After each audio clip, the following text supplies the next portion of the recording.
Mangwanani akanaka tinokugamuchirai zvekare kune chimwe chirongwa. Ichi chirongwa chatinokupakurirai masecrets nemaconfessions.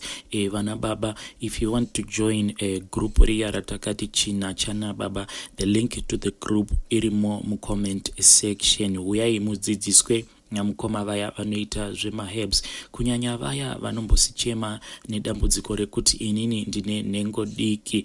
Go into that group and mukwanise kunyatsotaura matambudziko enyu. Rekaiti vataenda mumaconfessions edu emuzuva ranhasi. Hanzi mukoma nashi muri sei, please hide me, inini ndiri kunyara kudzokera kumba. Izvezvi ndakangomira parank kuri kutotya kupinda mukombi chaimo. Makuseni madhamu vandibata ndakagara pachemba ndichichaya bonyora. Ndakanganwa kukiya door remutoilet. I can't face my wife apa ndanga ndichitochaya. Ndakatarisa mapictures eumwe musikana paFacebook. Musikana wacho tinotopinda naye the same church. Ndangosiya madhamu vachichema vari kudeni. Vakomanaka zvakangooma hazvo. Ndiyo message yatakatumirwa namukoma vedu ava. Regaiti vataenda panyedu inotevera. Hanzi mukoma nashi muri sei, please post for me, inini ndiri kuda kungotenda Mwari nekundichengetedza nezuro. Nezuro zvakaitika ndezvekuti ndakapinda mumba ndikabva ndapfugama ndikadownloada bhaibheri. Chakakonzeresa is because takabuda tikaenda kubosh necrew rangu asi takabva tabatwa. Saka inini ndini ndaidriver the getaway car, but on our way there ameno kuti what happened, fuel tank rakabva ratanga kurasa fuel. Saka patakazosvika paimba yacho yatainge taudzwa kuti painge paine hot cash, ndakabva ndaita U10 kuri kudzokera kugarage kuti ndikwanise kutenga fuel ne2 zvima5 liter. But ndava kudzoka GPS yangu yakabva yandirasa pasina kana time. Ndakabva ndanzwa pfuti kurira, then motikari dzesecurity dzainge dziri speed dzichienda kuimba iya. Apa GPS yangu yainge yandidzosa back kumain road. Ndakafona, foni ikabva yadairwa nemurungu. Ndikabva ndaziva kuti apa zvinhu zvainge zvatodhakwa. Ndakabva ndatsika foni yangu ndikabva ndaikanda mune rimwe bin. Zvakazobuda paradio station yekuprovince kwedu kuti pane marobhers akaita break in, vakabva vapfurwa nepfuti, vakabva vafira pasport. Vese vakasiya mhuri mukoma nashi. Handina hangu basa remaoko randinoziva, asi ndiri kutotsvakawo start yekuti ndikwanise kushandura upenyu hwangu. Ndiyo nyaya yatakatumirwa namukoma vedu ava. What I like about his story, it's because ivo vanoti vadecide kushandura upenyu hwavo. Rekaiti vataenda panyedu inotevera. Hanzi makadiko mukoma nashi. Inini ndoda kureurura kuti ndakasirwa nyoka nababa vangu. Now I stay in Botswana. Nyoka iyi kana ikakandira zai ndinofanira kuuraya munhukadzi anenge ari between 20 to 24. Vanhukadzi ava most of them ndinonovatsvaka mumacolleges kana kuti kumauniversity. I am a big blesser. Ndiri murume ane 39 years. I reside in Botswana. Baba vangu vainge vari munhu ainge ane mari, asi mari iyi yainge iri urombwa. Vakaita mabusinesses ainge akawanda. KuZimbabwe vane imwe mhuri iri koko, kuZambia vane imwe mhuri ikoko, kuMalawi zvekare kune imwe mhuri ikoko, nemuno muBotswana mune imwe mhuri irimo yababa vangu. Ndaiva pamoyo pababa.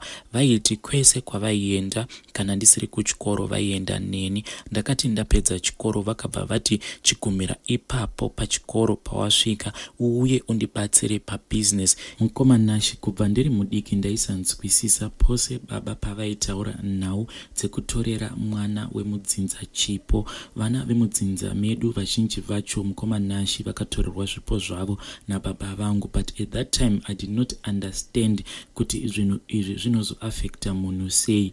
Baba vaiti kana vakaona kuti munhu uyu ane chipo chake vaienda neni vobva vanditengesa mucheka wacho unenge uchienderana nechipo ichocho. mucheka iwowo vaisamboubata, but ndini ndaiubatiswa. Pose pataienda kunoyeredza machira awa, baba ivo vaisara kumashure. Vari kumashure ikoko taiti kana tasvika parukova vaita sekunge munhu aiita zvezvekuhwandira, vobva vandiudza kuti iwewe chienda unokanda jira iri murukova.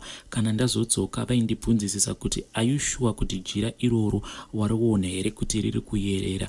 Ndaiti kana ndikavapindura kuti eye baba ndatoriona richiyeredzwa nerukova, vaibva vandipa present. Most of the times vaindipa aya ainzi mabrick games kana kuti magame boy. Zvimwe zvacho ndinoita hangu ndichikanganwa nenhau yekuti zvakaitika ndichiri mwana mudiki. Saka machira awa mazhinji acho vaiitikana ari emwanasikana wemutsinza, ndiwo ataienda tichinokanda murukova.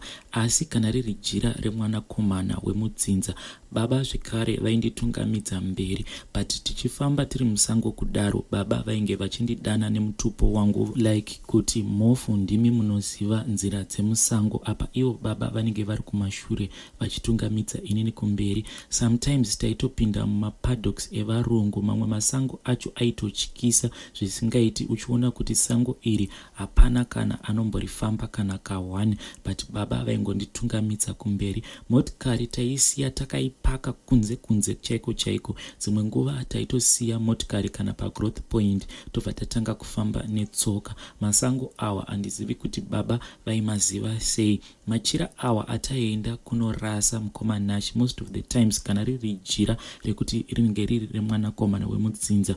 Tairasa riri jira nekamwe kademo kanenge kari kadiki diki kana kuti kapfumo kanenge kari kadiki diki. What hurts me mukomanashi ndezvekuti my siblings are suffering like no one's business. Hakuna munhu ari kukwanisa kubata zvinoendeka mumhuri mose mukomanashi. Inini ndini ndega ndakabudirira, ende ndini munhu wekutoti vese vanotambura vanouya kwandiri vachitsvaka rubatsiro, but rubatsiro randinokwanisa kungovapa rubatsiro rwekuvatengera chikafu and few basic things.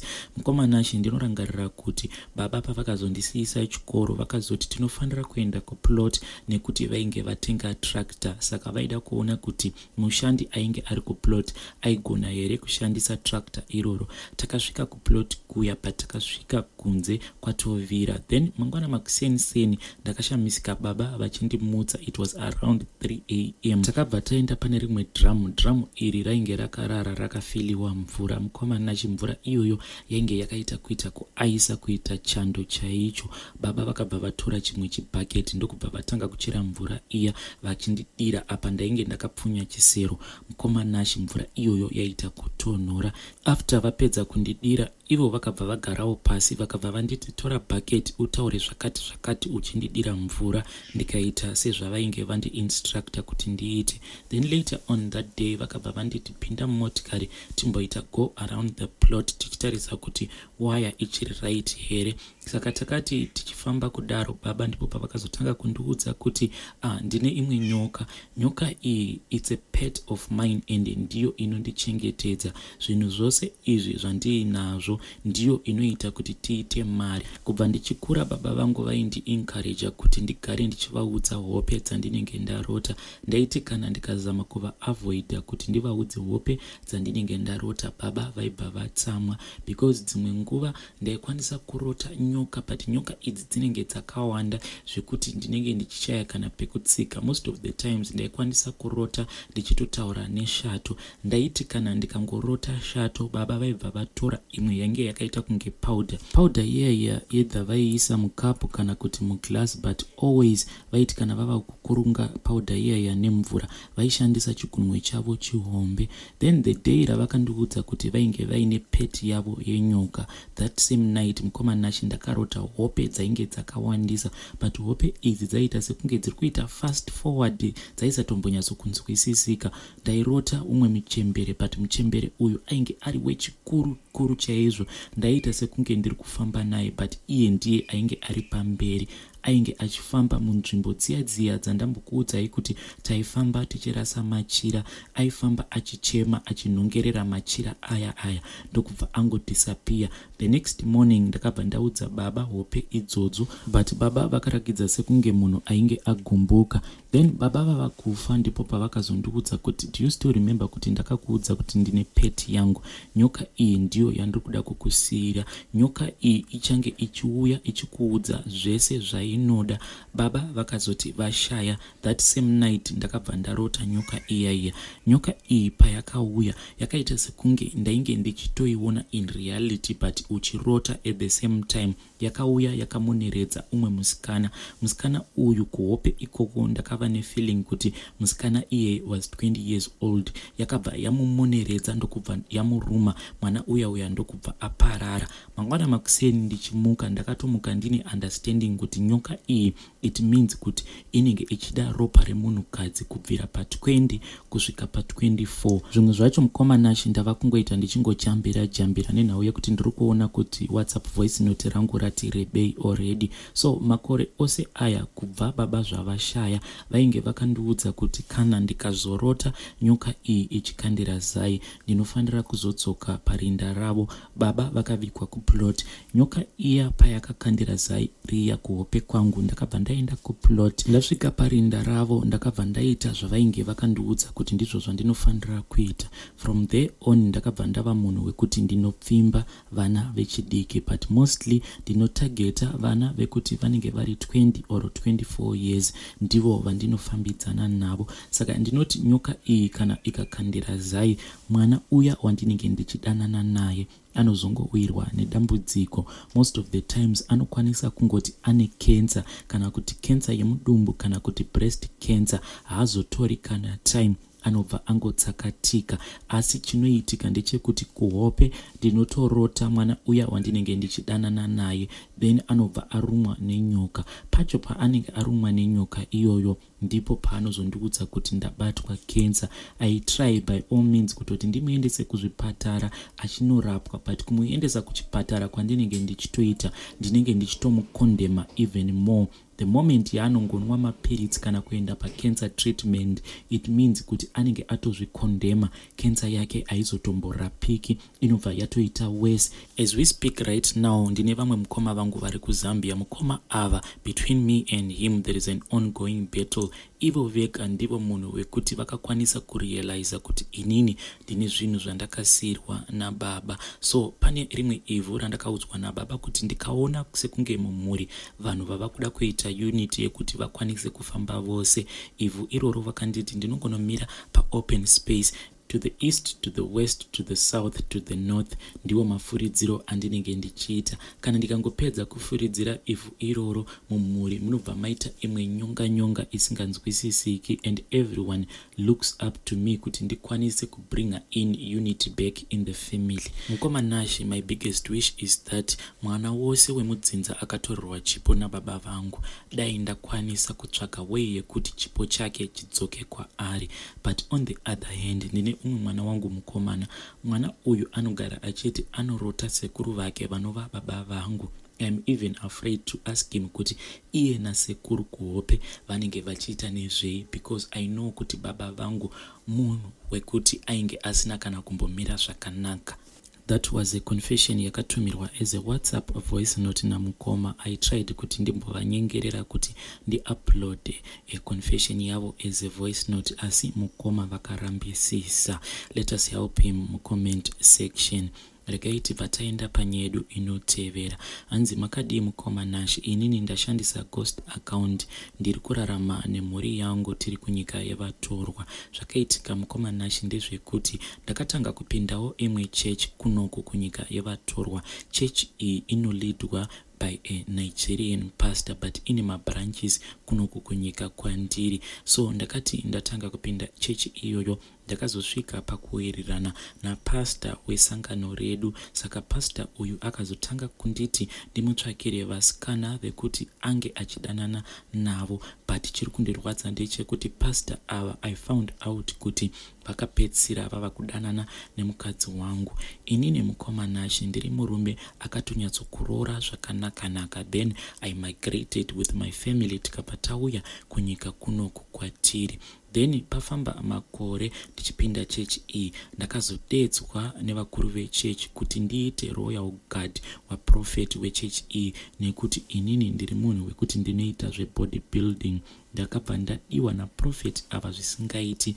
Ndakazopedzisira ndava kufamba navo kwese kwavaienda vachinoparidza, even mumabusinesses avo ndini ndainge ndiri royal guard wavo. Mukufamba navo I think kuti vakagara vatondimanipulata, because tiri motikari vaitanga kundipa masermons nemabible verses vachindiudza kuti each and every great man of God ane weakness yake yaanenge ainayo. Vaikwanisa kundipa example yaSamson, vobva vandiudza kuti Samson was a very big man but weakness yake yainge iri pana Delilah, but vachitaura vaitotaura sekunge it was a good thing.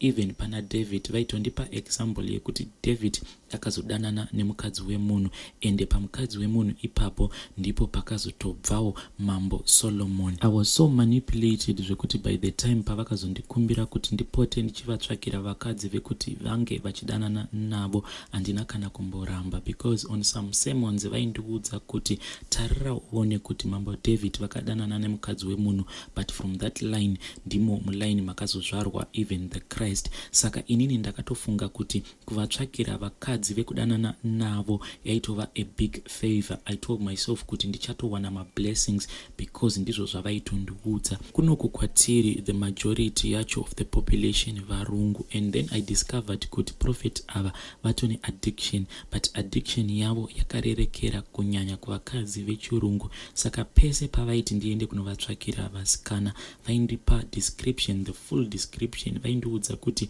ndinoda musikana wekuti anenge ane blonde hair, bluish eyes, and akaita kakutetepera. Saka I would go out looking for that type, and also Asian women. Vanofarira Asian women zvisingaiti. Saka dzimwe nguva vaikwanisa kundiudza kuti I need 2 Asian women tonight.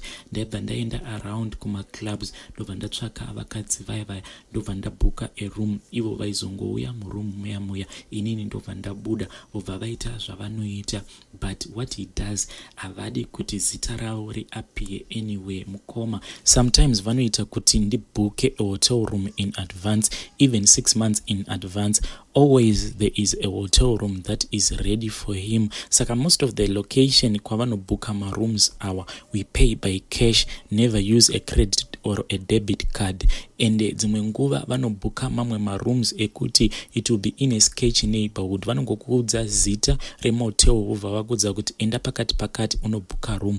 Uchisvika kuya mukoma, you will be surprised kuti umu ndimo muri kuda kupinda prophet here, because the neighborhood yekuti munenge muine madrug dealers and the likes, zvekuti overtrace ikoko panenge pachitonetsa. So ndakazotanga kuvatsvakira vasikana vakanaka kupraise and worship kumaasha nemamwe madepartments aiwanika muchechi umu. Vamwe vasikana ndivo vaizobatirawo nhumbu, then inini ndini ndaizotumwa nevasikana ivavo vachienda kunobvisa nhumbu idzodzo. Ndaivabvunza kuti why muchiita nhumbu, ivo vaiti prophet havadi kana kugara vapfeka any protection, even vachirana nemi maenda muri 2, he doesn't like using protection. So ndainge ndisingazivi kuti already prophet vainge vachitochiva mukadzi wangu, ende vakazotanga kutodanana, because mukadzi wangu munhu wekuti ndaitoenda naye sometimes aitoenda kumba kwavo 1-on-1. Inini ndaisatoziva kuti apa ndipo pavakazotanga kupfimba mukadzi wangu. What is hurting me mukomanashi ndezvekuti mukadzi wangu iye she doesn't want to give me closure yekuti ndikwanise kuziva kuti ko na prophet vakazodanana zvaita sei, how did it all start iye kana ukamubvunza anongotanga kuchema, anongokuudza kuti no, zvakaitika, let us just divorce, you go your own separate way, kana kuti inini hangu ndodzokera hangu kuZimbabwe, wosara uchigara kunoku nevana. Mukomana chichandiri kungoda iclosure yekuti how did they get involved. Chakaita kuti ndizofind out mukadzi wangu akazondipa siki. Patakaenda kuchipatara, I then found out kuti ainge anderovesa nesiki. Pandakamubvunza iye ndipo paakazondiudza kuti I had unprotected sex because ndainge ndatomuthreatena kuti ndinokurova nyangwe nepfuti. Ndipo paakazobuda pachena kuti I had unprotected sex. Ndakamubvunza kuti did prophet abuse you, vakaita zvekukubata chibharo here. In the beginning iye akamboti he did it against my will. Then later on pandakamuudza kuti chandei kupolice station tinoripota nyaya iyi, all of a sudden akabvandiudza kuti no, takatowirirana zvese zvatakaita. Ndikamuudza kuti muzosvika pakuwirirana chii chakaitika, but iye akabva atanga kudzika zvekare madziro.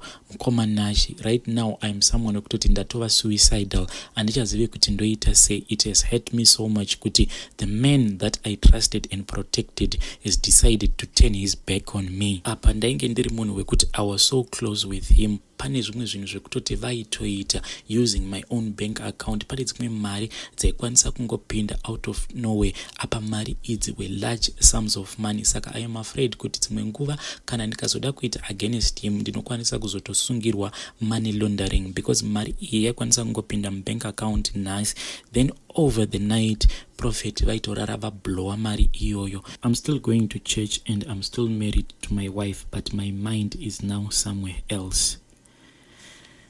Vadiwa vateereri, iyi ndiyo nyaya yatakatumirwa namukoma vedu paFacebook. I'm still trying to convince him kuti vandipe mamwe macontacts evasikana avo vavari kuti vainge vachidanana naprofet ava. Hanzi vasikana vekupraise and worship. I so wish kuti ndinge ndichitaura nevasikana ivavo. Maybe they will come out with their stories as well.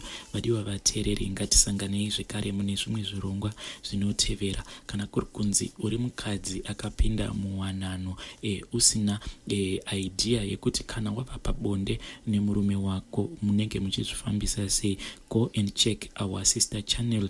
Munge muchidzidziswa zvekare kunana baba. We have created that group yekuti munge muchidzidziswa zvekare kuti kana muri muimba madzimai enyu munotaura nawo sei, so that misha yenyu inoumbika zvakanaka. Ngatisanganei zvekare mune zvimwe zvirongwa zvinotevera.